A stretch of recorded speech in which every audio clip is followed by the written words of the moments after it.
viewers, it's Ultra Crypto back at it again. Today is Sunday, the 9th of May 2021. It is 1:30 in the AM right now. It just got done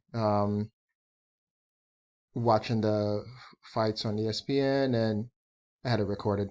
And yeah, didn't get to see the Saturday Night Live skit with Elon Musk. I figured I'd just wait to see, to see what happens, like on YouTube, or see the highlights or whatever on YouTube. And Doge took a dump. Doge took a dump. The market was more red than it is currently.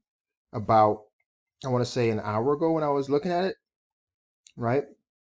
And yeah, Ethereum is starting to recover again. We are going to break that 4K mark for Ethereum, if I'm not mistaken, within the next few hours here. We're right there. We are right there. Let me see if we have already broke that. No, not yet. We came close at 39.66. But back to what I was talking about was Dogecoin dumping.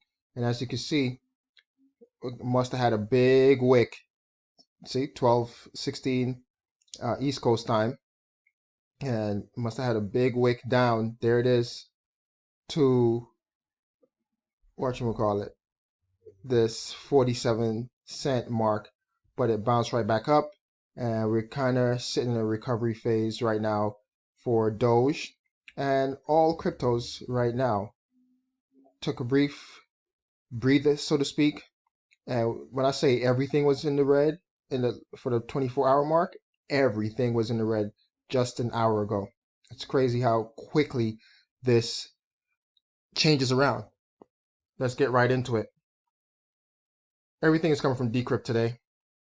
And Elon Musk's mom name dropped Dogecoin on SNL price plunges. Bitcoin may be his safe word, but Dogecoin is his catchphrase. This is funny. So, just like I stated, Dogecoin took a dump. What I think happened was basically people were smart and it's like, you know what?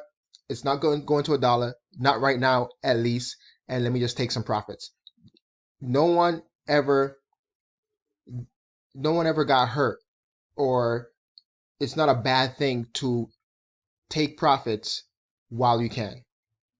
Not financial advice, because I'm not a financial advisor, but if you are up significant amount, a significant amount from Dogecoin, because for the year it's up 6,800%. Is that what it says in this article here? Yes, let me find that 6,800% number. Yeah, 6,800% from the start of the year. That's insane.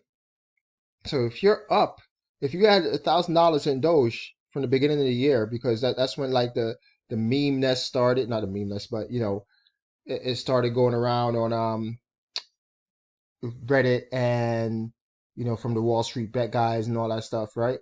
So if you put $1,000 in from January, you went up all the way up to, actually it went up higher than that, to basically $75,000, because it went up that high to 75 cents, if I'm not mistaken. Let's have a quick look. Let's have a quick look at the all-time highs. And where is it? Yeah, no, 24-hour.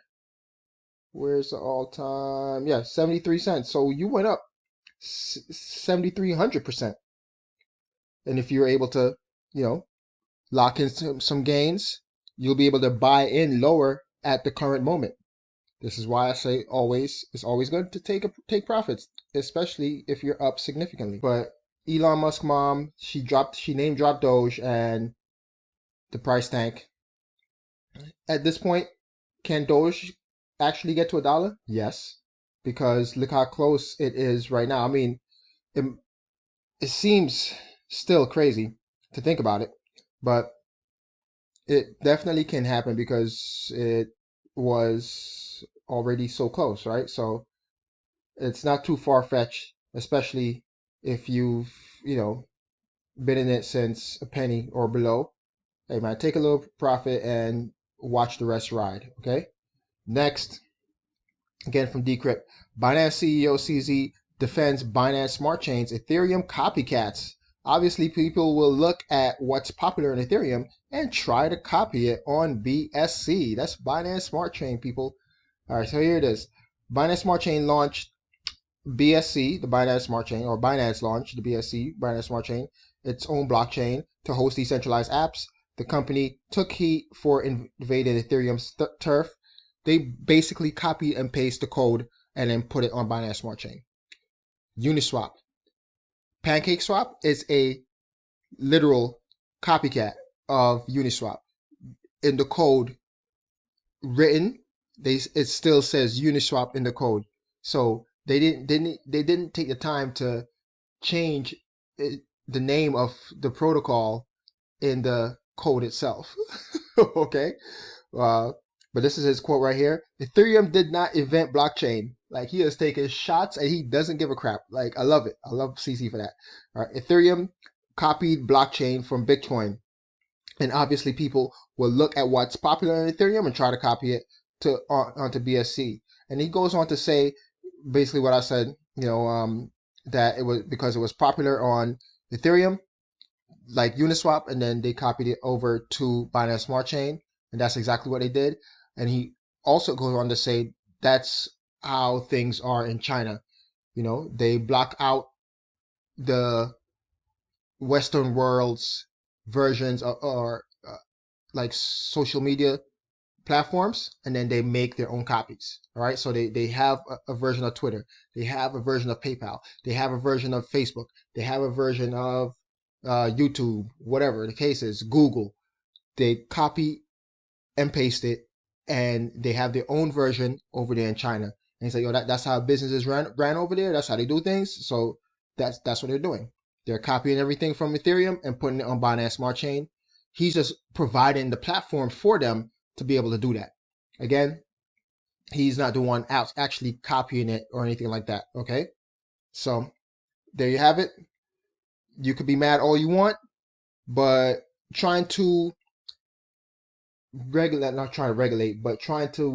copyright or claim copyright to something that's open source and supposedly decentralized, like this, that comes with the territory. That's what happened with Bitcoin, with all the forks. It's open. It's an open, decentralized platform. It's just computer code. You really can't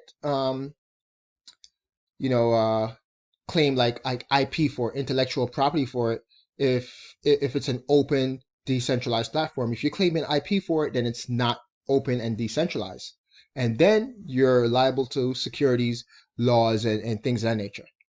Bitcoin, that's why Bitcoin is totally decentralized. Everybody could copy the code as much as they want and name their coin Bitcoin Cash, Bitcoin SV, Bitcoin Gold, Bitcoin Orange, Bitcoin Red, Bitcoin Black. Like, these are real Bitcoins. I'm not just making it up. All right. Bitcoin Private. And you could name it all the different Bitcoins you want by forking the code, because it's an open, decentralized platform, open, decentralized code. And if your new version of Bitcoin is what people want, they'll buy it. So again, he's just doing what's already being done.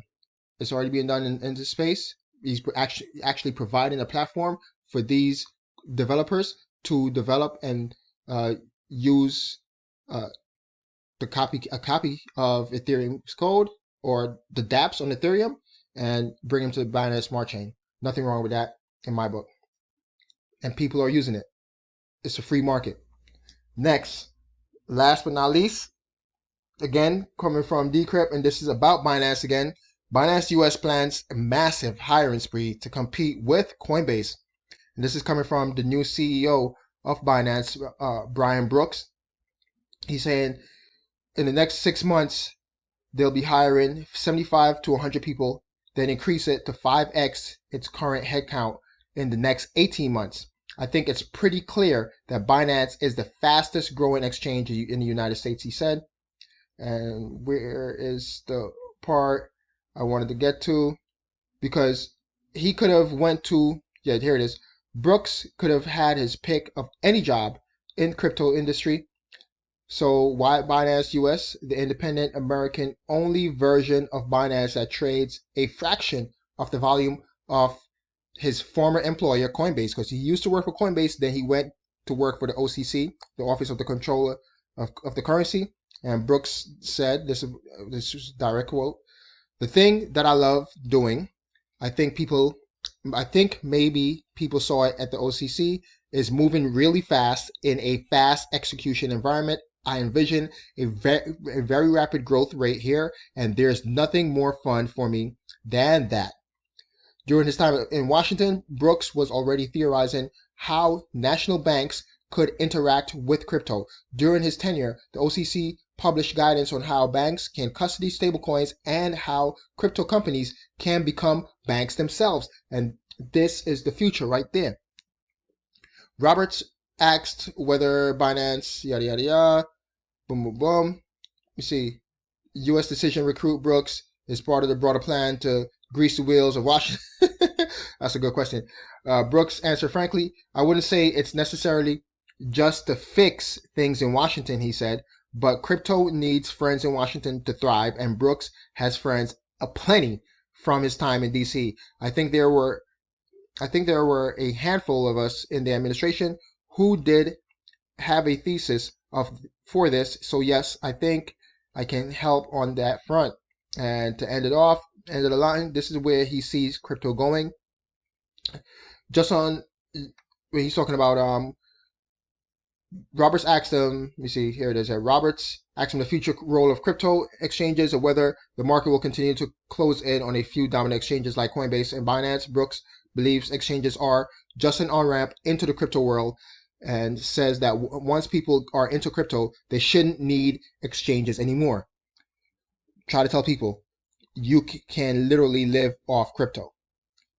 If you have a debit card, you could actually use your USDC coins, or USDC coins, your USDC, just stable coin, and actually use it at stores, because it's, you don't have to worry about the back end stuff. You can actually live off crypto if you are in a friendly state, not New York, of course. All right, but you could actually live off crypto right now. You see, he predicts that stablecoins will be the future payment mechanism, so you no longer have to go back and forth between your bank account and your crypto wallet. All right, he sees we Binance US having our DNA not only being a fiat exchange, we also have in our DNA things like derivatives and futures, and soon NFT platforms and other things.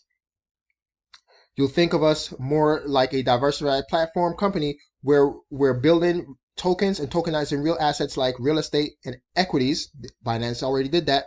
Binance already tokenized Tesla, Coinbase, I think Apple, and one more tech company. I can't remember at the moment. Engage in payments through our proprietary stablecoin. At the end of the day, there may be 0 exchanges, and the question is, who wins as the platform? I think that'll be us, and they have a great head start as far as they just build everything out and they don't even worry about regulations. They worry about that stuff afterwards. And with him on the team, actually having been in DC and made regulations and made rules, Binance I definitely could see as a winner moving forward. I could see Binance, maybe not the Binance exchange as a whole, but Binance US going public sometime in the future. Let's talk about it in the comment section below. And this is what he's talking about right here. This is what he's talking about right here. Everything being tokenized, from the stock market to not just the money supply, but like, global debt, of course, global real estate, derivatives. Here it is, right? All of this is going to be tokenized. Everything is going to be tokenized. Let's talk about it in the comment section below. Smash up that like, hit that subscribe button and notification bell to get notified when I upload new videos. It's Sergeant Crypto, and I'm out. Peace.